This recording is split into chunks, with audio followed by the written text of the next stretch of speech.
Coucou, c'est Matt. Vous écoutez Cœur d'enfant, le podcast où ma maman Morgane et moi nous partageons notre passion pour la lecture avec les enfants et leurs parents. À vos livres. Prêts ? Lisez !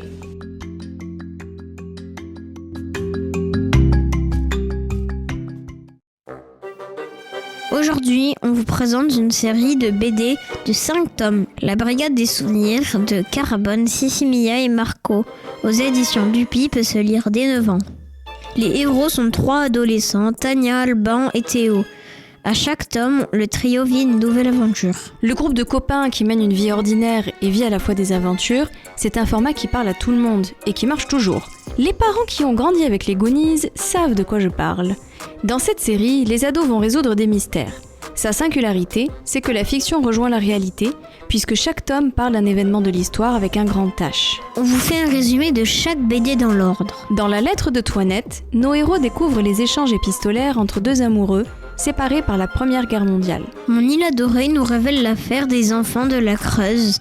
C'est un vieil appareil photo déniché dans un vide-grenier qui pousse les copains à découvrir comment plein de jeunes ont été déracinés de leur île, La Réunion, pour être envoyés en France. La voiture de Bob, trouvée par Théo dans le garage de son grand-père, conduit le groupe sur le chemin souvent semé d'embûches des féministes dans les années 70. Le mur de Hans nous ramène dans la jeunesse du papa de Tania et Alban, quand son correspondant allemand a été séparé de son père par un immense mur à Berlin. Et enfin, le tableau de Rachel, retrouvé dans la maison de Tania et Alban, semble avoir été volé par les nazis durant la Seconde Guerre mondiale. C'est un super concept pour lire des histoires qui pourraient nous arriver.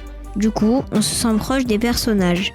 Il y a de l'émotion, du rire et de l'amitié. Mais surtout, on en apprend plus sur les personnages, sur des événements historiques, tout ça dans une BD colorée qui se dévore très vite.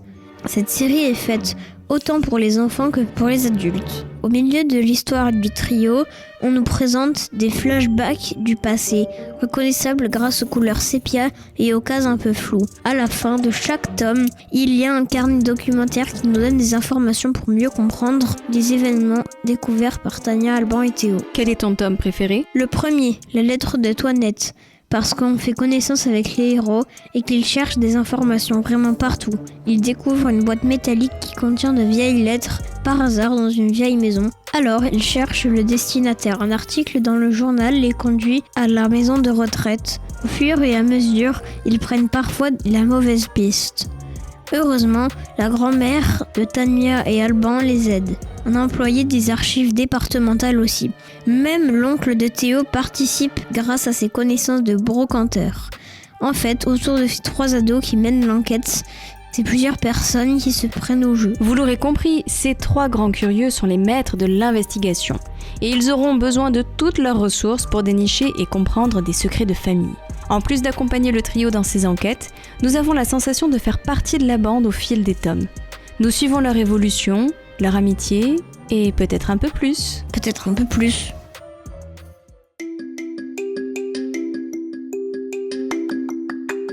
Ce podcast vous plaît ? Vous pouvez nous soutenir en nous attribuant des étoiles sur certaines plateformes. Ça permettra à d'autres enfants et parents de nous découvrir. Vous pouvez aussi nous retrouver sur les réseaux sociaux, Instagram et Facebook. Les liens sont en description. Vous pouvez suivre notre actualité et nous écrire. On vous attend. Salut !